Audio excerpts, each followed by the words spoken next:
American actress Meghan Markle, soon to become a British princess in a modern-day fairy tale. You've got the beautiful American actress. You've got everybody's favourite prince. It looks like the perfect match. Meghan and Harry's big day will be the latest show-stopping royal wedding, enjoyed by hundreds of millions around the globe. Royals do pomp and pageantry like no one else, and they do weddings like no one else. Every royal wedding is staged under a strict set of rules, drawn up with military precision and steeped in history. In this programme, the secrets of the royal brides are revealed by royal insiders. From the dress designer... The most exciting part of any royal wedding is seeing the bride in her dress for the first time. To the wedding singer. It was a very exciting time, one of the highlights of anyone's life. The butler. To the cook. When Harry was quite small, he came into the kitchen looking for treacle tart, saying, "Mummy says it's okay." Producing Harry and Meghan's fairy tale wedding will require a small army, and nothing but perfection will suffice. They know the world is going to be watching. Make the slightest slip, everyone is going to know about it.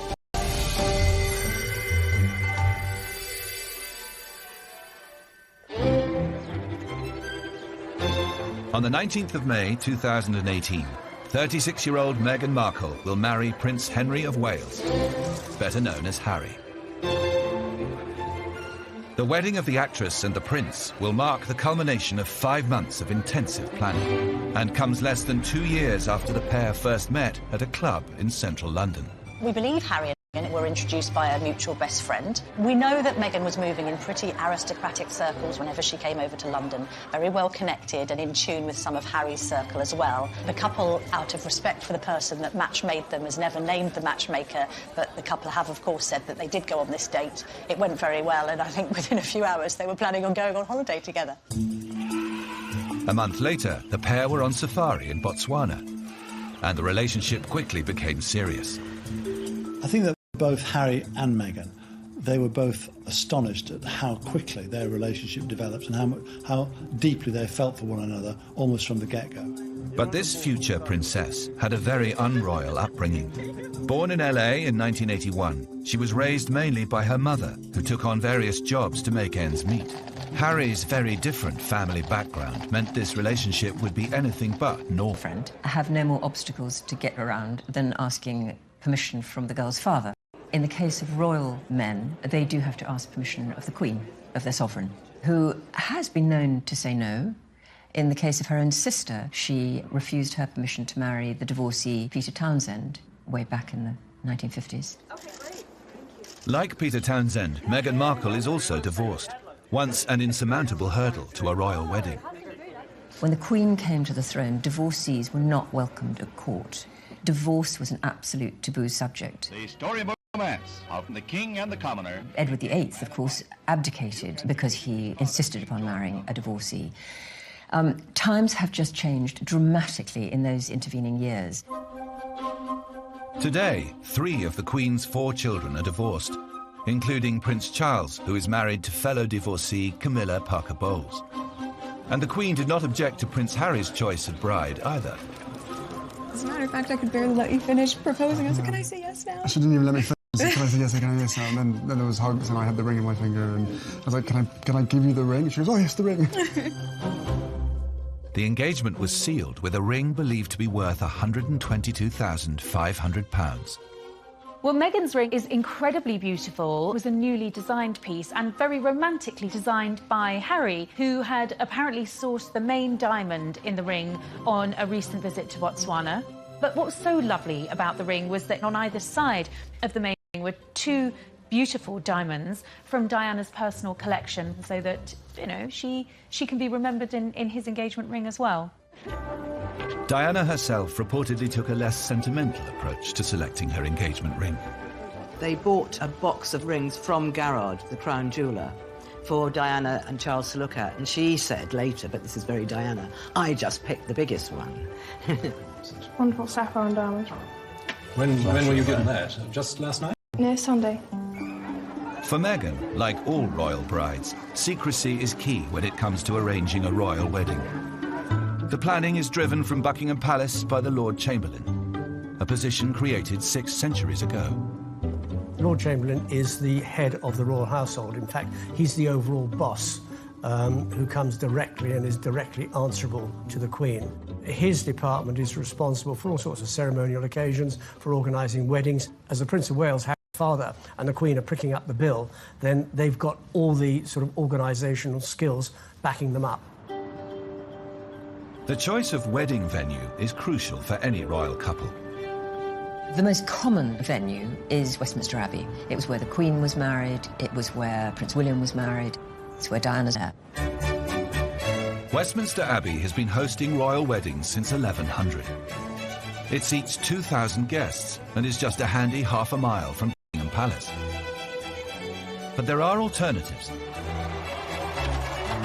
When Charles and Diana wanted even more guests and a longer procession, they chose a venue that hadn't hosted a royal wedding for nearly 500 years. St. Paul's Cathedral. Prince Charles decided when he married Diana to use St. Paul's Cathedral, and there was a lot of argument about whether that was going to be too expensive in order to secure the route with soldiers. And he particularly wanted to use St. Paul's so that more people would be able to come into the capital and see the wedding for themselves, or see part of the procession. 3,500 guests watched Charles and Diana's wedding inside St. Paul's. 600,000 lined the 2-mile route to Buckingham Palace. Harry and Meghan have decided on a different venue. St. George's Chapel in Windsor. It has seen royal christenings, weddings and funerals, including the christening of Harry himself and the burial of the Queen Mother. The Reverend Canon John Ovenden was based at St. George's as the Queen's chaplain. I think Harry and Meghan wanted something a little more intimate. And they wanted, to cram everybody in. And that's rather nice, to be able to do that. And it's a homely place. It's a homely environment because, the Queen considers that to be, her home. She loves Windsor.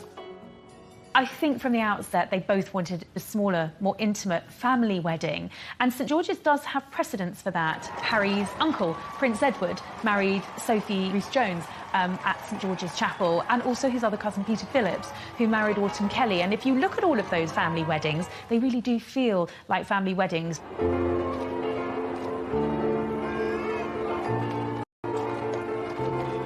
Harry and Meghan will have 600 guests at their wedding ceremony at St George's.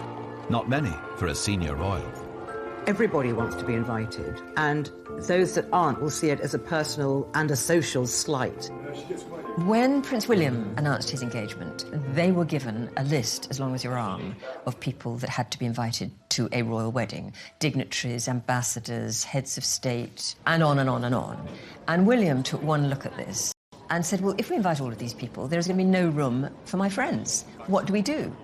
He then went to the Queen, and the Queen said, what you do is you put that list in the bin, you invite all your friends, and if you've got space after that... There is a bit of potential for controversy because both are close, well, Harry particularly is very close to Michelle and Barack Obama, and I'm told had wanted to invite them to his wedding. But, of course, that could have put a possible diplomatic storm on the map with...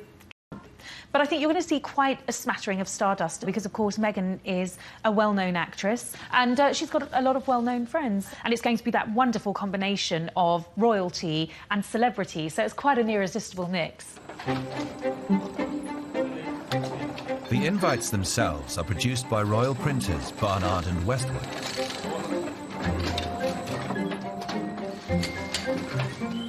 They use an antique die stamping machine with real gold for the Prince of Wales' feathers and the edges.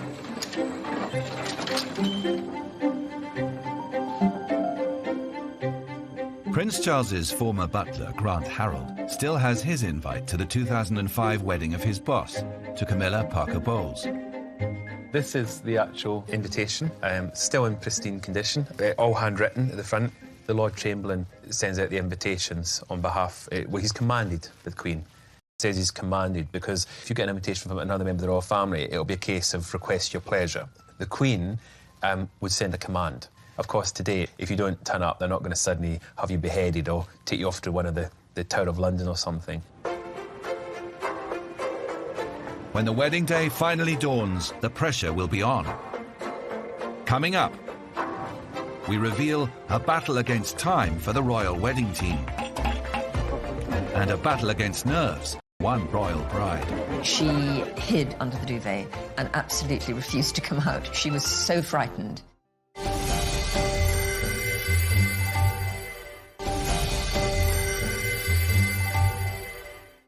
At 12 noon on the 19th of May, St George's Chapel, Windsor will host the wedding of Prince Harry and American actress Meghan Markle.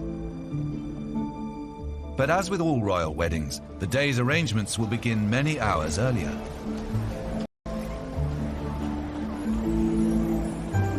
In 1981, Diana's dressmaker, Elizabeth Emanuel, arrived at Clarence House at 8 a.m. to meet the bride. Well, Diana didn't appear to be nervous at all, actually. Dave and I were nervous. Well, I was nervous. The Queen Mother was there, I remember, and we were dashing around, probably making a lot of noise, thumping on the floor.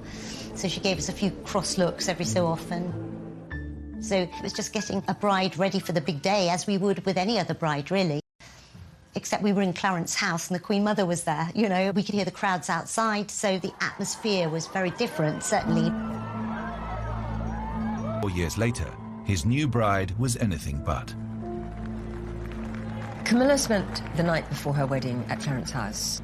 That morning of her wedding, she hid under the duvet and absolutely refused to come out. She was so frightened.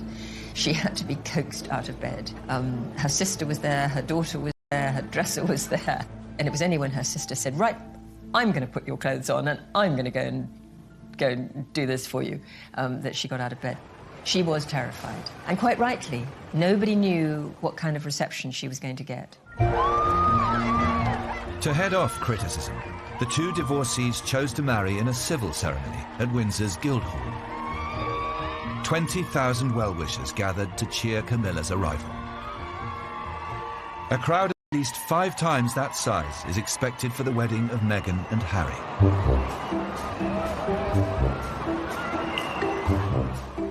And according to royal wedding superfan Anita Atkinson, they should arrive early. The 2011 wedding of William and Kate. I was on the pavement outside of Westminster Abbey for 4 days, 3 nights, in my Union Jack tent, and it was incredible.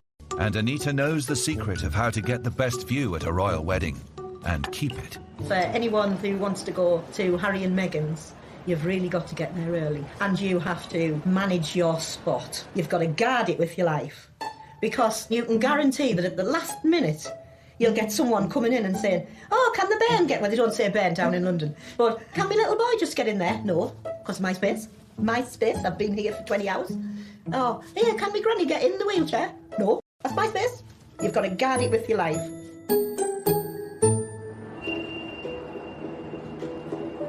The arrival times of the invited guests are governed by strict protocol and planned to the second. One of the things about the royal family, everything runs to time. Everything runs to clockwork. Nobody is late. Everybody runs to the minute. At the wedding of Prince William and Catherine, general guests, including famous friends, were instructed to arrive by 9:45 a.m. 9:50 saw the arrival of senior politicians, opposition followed by the Prime Minister. At 10:15 came the first royals, the groom himself with best man Harry. The remaining royals follow in strict order of importance, culminating in heir to the throne Charles at 10:42 and the Queen at 10:45. Precisely 6 minutes later, Kate Middleton left the nearby Goring Hotel, and the waiting Greek room, and William was no different. The TV screens in the Abbey were actually turned off just before Kate left the hotel, because she didn't want him seeing what she was wearing until she was walking up the aisle. The most exciting part of any royal wedding is seeing the bride in her dress for the first time, because the dress has been kept such a secret that when you see it, Well, that's the moment we've all been waiting for. Now, it has just been confirmed that it is Sarah Burton and Alexander McQueen who designed this dress. Royal bridal dresses have been setting trends since the wedding of Queen Victoria. At a time when most brides wore bright colours, her daring choice of ivory kick-started the British tradition of white weddings. It was a direct influence on Diana's dress designer, Elizabeth Emanuel. So this is one of the trunks. There's 3 of them. Elizabeth still keeps a treasure trove of mementos from the dress of the century. Because I'm a bit of a hoarder, any scraps of fabric, sequins, I would put into the trunks because we were very worried about press finding out, you know, what colour the dress was and everything. Unlike with Meghan or Kate, Diana's dress designers Elizabeth and husband David were revealed to the press before the wedding, kick-starting a media stampede. We were totally unprepared because we had press phoning us up and people outside, people going through our bins, cameramen rented premises across the road to us and they had their long-range camera lenses and everything changed from the minute it was announced. The Emanuels hoisted in a safe to store the dress and employed security guards to mind it. And that was just the beginning. There were various things that we did to protect the secret. One of it was to put odd-coloured threads and fabrics in our rubbish because we knew people were going through the bins. We bought giant shutters so we could pull them down so people couldn't look through our windows. And then we made the spare dress just in case, you know, in case they discovered the secret. But we just didn't talk to the press, even though they tried very hard and would say things like, oh, please give us some details because I'll get a sack if I don't come back with something. And, you know, I'm trying to keep my children going through school. And it was just awful. But the spare was never needed. The original remained unseen until the wedding day. You know, I don't think anyone will forget the impact that Diana's dress had. It was probably the most iconic dress in royal history, and I think that was because it was so elaborate. I mean, the train itself was 25 feet long. My favourite bit of all the footage, I think, is her coming out of the coach, and then her train is released, and she turns around and then the wind catches her veil, and it's the most dramatic and exciting moment. Always reminded me of a beautiful transformation as well, from you're a young girl into a princess, you know, and we thought at that time Queen of England at one time. The right wedding dress has the power to transform a bride's public perception, as Camilla Parker Bowles was also to discover. Prior to her 2005 wedding, Camilla had a less than glamorous image. We'd seen some pretty terrible photographs of Camilla over the years because they were all snatched by paparazzi. So she was looking thunderous, or she was in her old gardening clothes. And suddenly there she was on that lovely spring day in the most beautiful clothes with a glorious hat and a beaming smile, and she scrubbed up really well. She looked fantastic. It was the beginning of a complete change in her fortunes because people could hear her voice for the first time. They met her. They discovered that she was a lovely, warm, friendly, funny woman. Meghan Markle's choice of dress is the subject of intense press speculation. We know that when she does do glamour and formal wear, she does it very, very well. And I think if you look at those official engagement portraits, and she spared no expense on that dress, and there are reports that her wedding dress is costing upwards of £400,000. I think you expect fairy tale, I think something dramatic, something with impact. I suspect that she will go for white or off-white, but I'm told that she would like to incorporate a hint of colour, possibly in the sash of her dress, that will be picked up by her bridesmaids. And I'm told sleeves will feature in her dress. And I think, again, that's probably a nod to the formality of the day. You know, this is a royal wedding. You don't see royal brides in strapless dresses. Prince Harry is expected to wear ceremonial military uniform, just like his father, who wore Naval Commander full dress, and his brother, who chose the bright red tunic of the Irish Guards.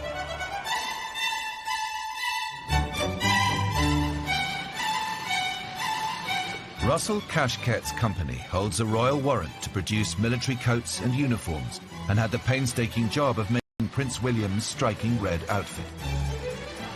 The detail is really labour-intensive, and it's done by quite a few different people. So, this is just a collar, the same as Prince William's, and there's 3 different types of gold on here. This is a diamond-cut gold. It reflects like diamond. If I pull it, can you see? His uniform in the strictest secrecy.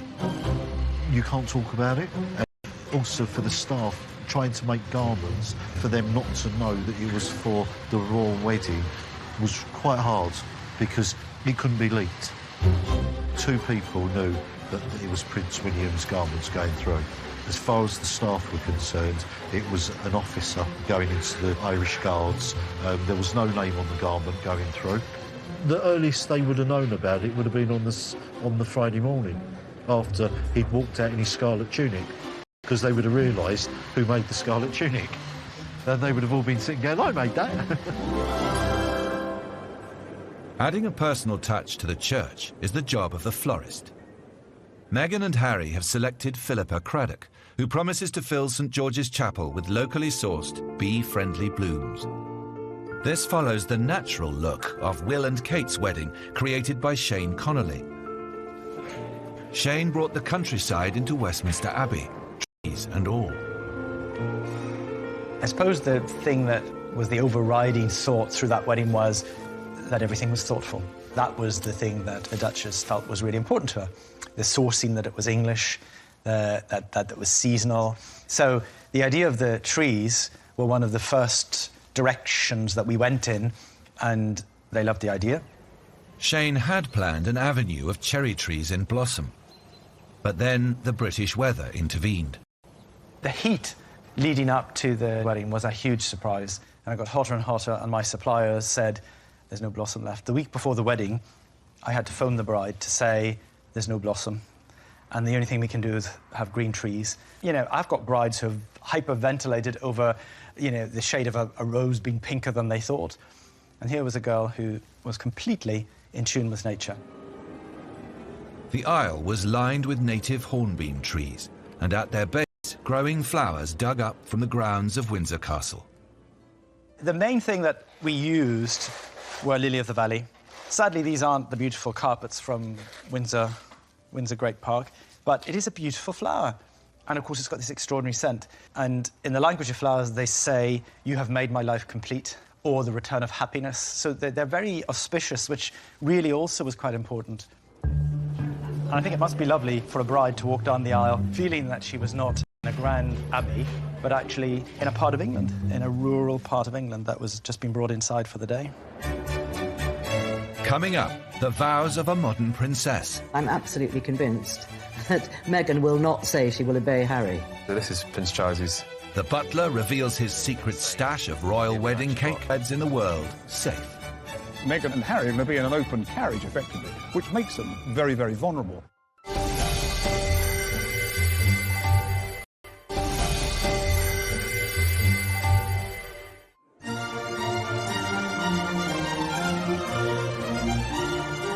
Royal weddings have become a global media phenomenon. 750 million people watched Charles and Diana marry in 1981.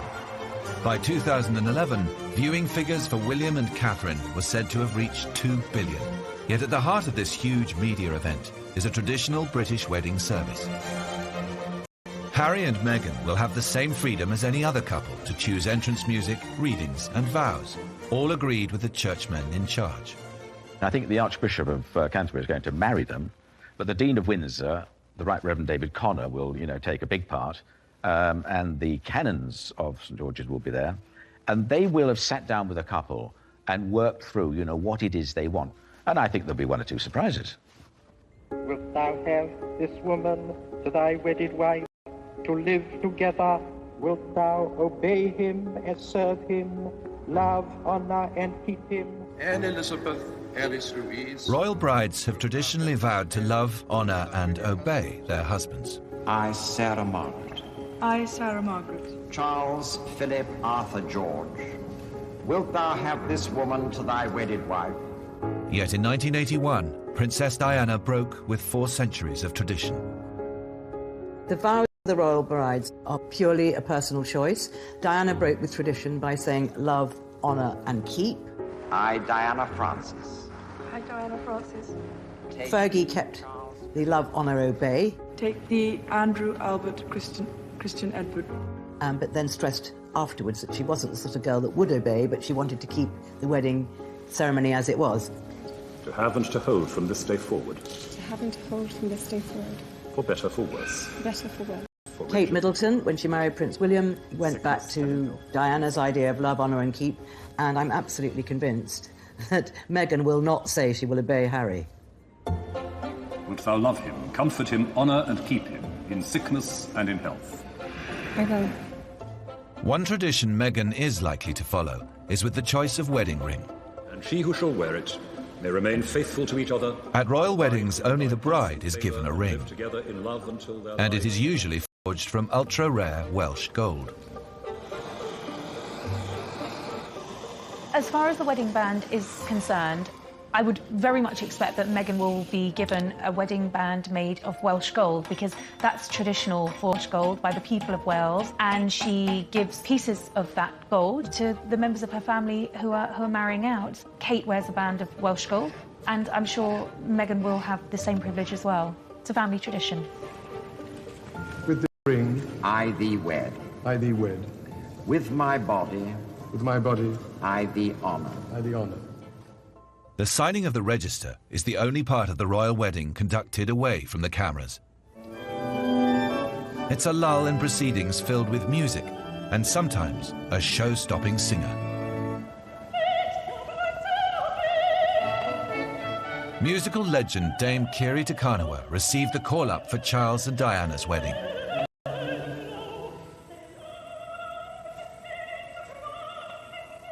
It's quite strange watching, I must say. 35 years ago, my God. Not bad singing, though, I must say.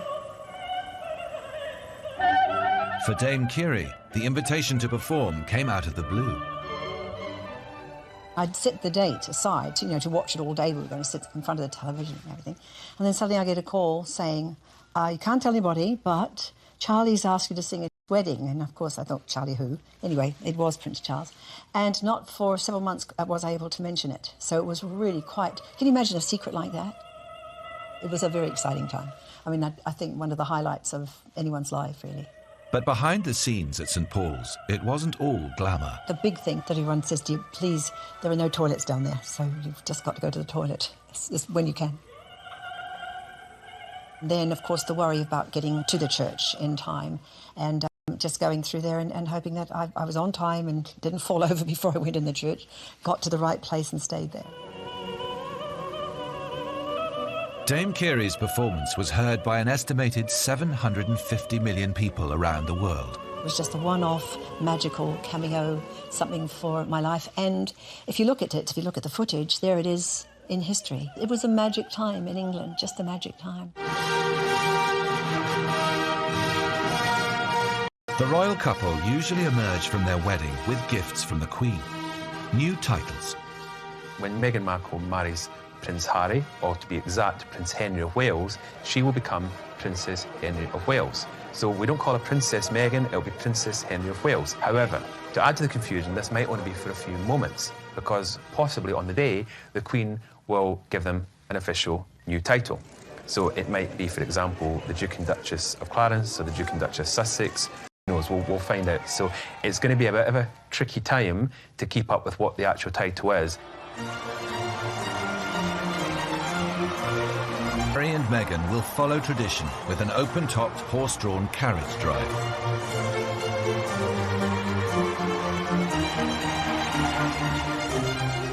Their procession through Windsor town centre will present a huge challenge to security staff like Ken Wharf, former protection officer to Princess Diana. Well, when Meghan and Harry leave the gates here at Windsor Castle, from the total safety of Windsor Castle, you're really stepping into the unknown here. Because there are always those uncertainties that one have to prepare for. I mean, we have lots of buildings here that need to be searched, need to be secure for that occasion, because let's not forget, Meghan and Harry are going to be in an open carriage, effectively, which makes them very, very vulnerable. Up to £20 million was spent on security surrounding Prince William's marriage to Kate Middleton. much went on the thousands of uniformed police lining the route. But royal weddings also require hidden security officers, deployed closer to the couple's horse-drawn carriage. When Harry and Meghan leave Windsor Castle here in an open carriage, one of the footmen on that carriage will be an armed protection officer from Scotland Yard. There's an additional security there for the couple as they process through the streets of Windsor. And there are people positioned on rooftops, armed police officers. And there are individuals in plain clothes amongst the crowd looking for that individual that might be tempted to do something stupid. Meghan and Harry's wedding has prompted the largest security operation in the history of Thames Valley Police. A so-called ring of steel will include hostile vehicle barriers erected along the procession route and at key entrances to the town. Commercial vehicles will be searched, and there will be bag checks for the crowd. I'm pretty confident, based on my experience of working with Scotland Yard and these major occasions, that this will be a happy day where security will be as near as 100% as you're going to get it. But for VIP guests, one royal wedding hazard is inescapable. When you came out of the church, it's nothing but horse poo everywhere. It was just everywhere. And you're sort of these grand ladies trying to step through all of that. It was very, very funny. Right in front, down where the steps were. Oh, covered in horse poo. And the smell.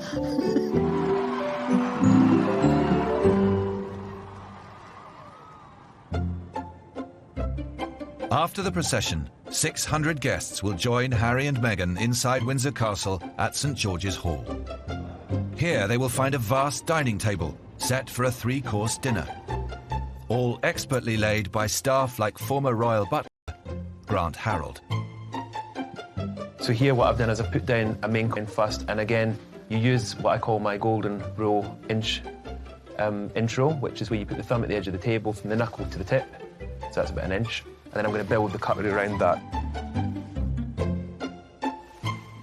The whole table laying process takes 2 days and is rounded off by napkins given a suitably royal fold. I do the fleur-de-lis of Prince of Wales feathers. Here's the bit. We're going to flip it over, tuck it in at the back, and bring the sides down.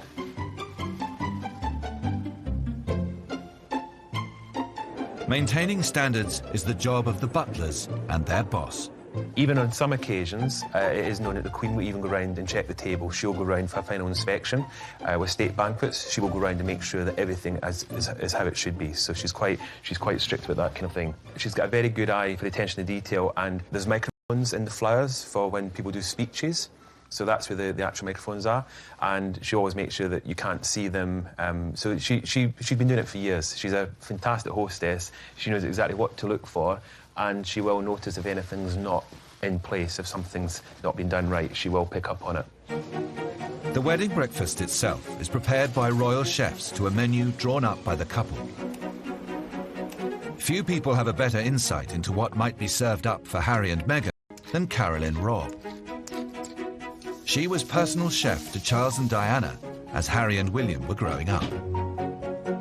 I think a lot of people assume that the royal family eat all their meals off gold plates. Food that we cooked a lot was roast chicken, roast beef, shepherd's pie, sausages and mash, all those wonderful traditional English dishes. Can't see him putting those on his wedding menu, but who knows? I'm sure that together he and Meghan will come up with something truly delicious. The wedding menu of Catherine and William showed a preference for simple, traditionally British cooking. Wedding breakfast for William and Kate's wedding looked absolutely delicious. Fish and seafood starter, lamb for a main course, ice cream, trifle and chocolate parfait for dessert. But what makes it very special is the sourcing of the ingredients. The lamb that came from Scotland, crab from Lyme Regis, Hebridean langoustines. I see there's Berkshire honey ice cream, so that probably came from a beekeeper very close to where Kate lived and grew up. So a very special menu. Harry and Meghan's menu has yet to be revealed, but Carolyn suspects one of Harry's childhood favourites could feature. When Harry was quite small, he really loved treacle tart, and on one occasion he came into the kitchen quite early in the day looking for treacle tart. So I sent him off to check with Princess Diana if that was okay, and he came scampering back quite quickly with a little note that she'd written saying, "Mummy says it's okay." Coming up, we learn which royal makes the most entertaining wedding speeches. The most memorable Notes to his guests, one royal sold his wedding photos to Hello magazine. I think it went down like a lead balloon with many members of the royal family.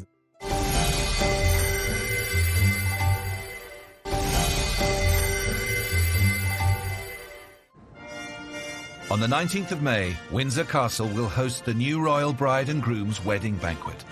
For many, the highlight will be a best man's speech, expected to be delivered by Prince William. But according to royal insiders, he'll struggle to outshine his own best man. The most memorable speaker, I think, at royal weddings that I'm aware of has been Prince Harry. He apparently had the whole room in absolute stitches. Now, he wrote that speech while he was in the Arctic, walking with the Wounded. Anyway, came back, pushed it on paper, ran it past Chelsea, his girlfriend at the time, who said it was wonderful, but there was one reference in there that she felt was a little too far, which was to Kate's killer legs. And she just said to Harry, I think you better drop that, which he did. But apparently his speech was very, very touching. He referred to William throughout as the dude and sort of said if he could end up as happy as his brother, then he'd be a happy man too. So it was very sentimental and very, very funny speech, all delivered while he was wearing a fez, apparently. Every wedding guest will receive a memento, a piece of wedding cake packaged in a commemorative box. So this is Prince Charles's Dutch Commonwealth one, and then inside there we've actually got the cake still as it was all those years ago.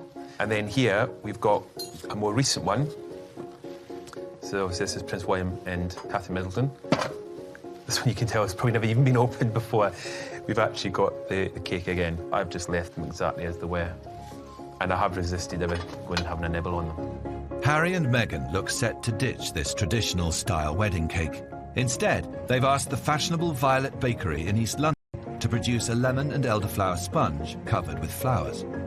They'll also be refusing gifts, like William and Kate before them.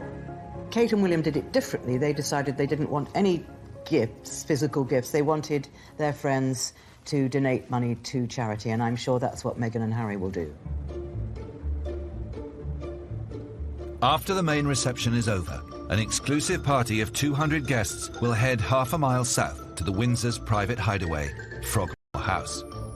10 years ago, Frogmore was the venue for the wedding reception of Harry's cousin Peter Phillips and his wife, Autumn Kelly.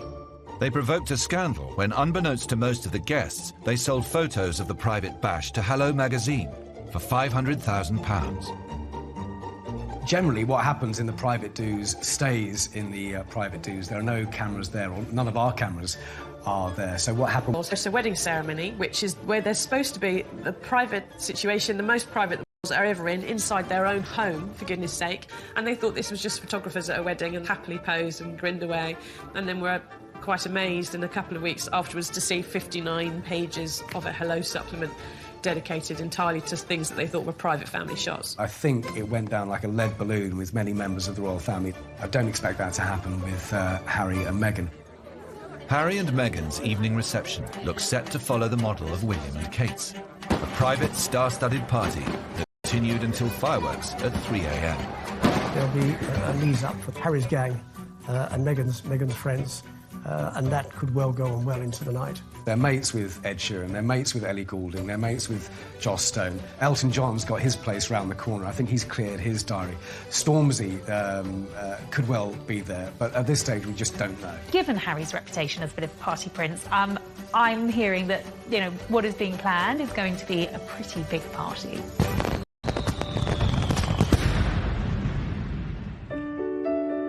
A royal wedding is not just an unforgettable occasion for the nation. It is also a deeply personal event for the royal bride and groom. One of the loveliest stories of the royal wedding was that once William and Kate had left their wedding breakfast and they turned on the royal wedding, they'd recorded it and they watched the playback, and that apparently was one of the real highlights of their day. And I think in that respect, they're just like everyone else. Key thing, obviously, is to love the person you're marrying. Charles and Diana hardly knew each other when they got married. She was still calling him Sir. That has not happened with her boys. Harry and Meghan, as long as they carry on the way they are now, they will be highly successful. Don't try and change just because you're a married couple. Be yourselves and be the way you are now, and you'll succeed.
in the 1950s.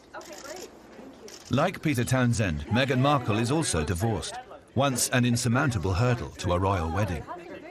When the Queen came to the throne, divorcees were not welcomed at court. Divorce was an absolute taboo subject. The storybook romance of the king and the commoner. Edward VIII, of course, abdicated because he insisted upon marrying a divorcee. Times have just changed dramatically in those intervening years. Today, 3 of the Queen's 4 children are divorced, including Prince Charles, who is married to fellow divorcee Camilla Parker Bowles. And the Queen did not object to Prince Harry's choice of bride either. As a matter of fact, I could barely let you finish proposing. I was like, can I say yes now? She didn't even let me finish. Can I say yes? Can I yes? And then there was hugs, and I had the ring in my finger, and I was like, can I give you the ring? She goes, oh yes, the ring. The engagement was sealed with a ring believed to be worth £122,500. Well, Meghan's ring is incredibly beautiful. It was a new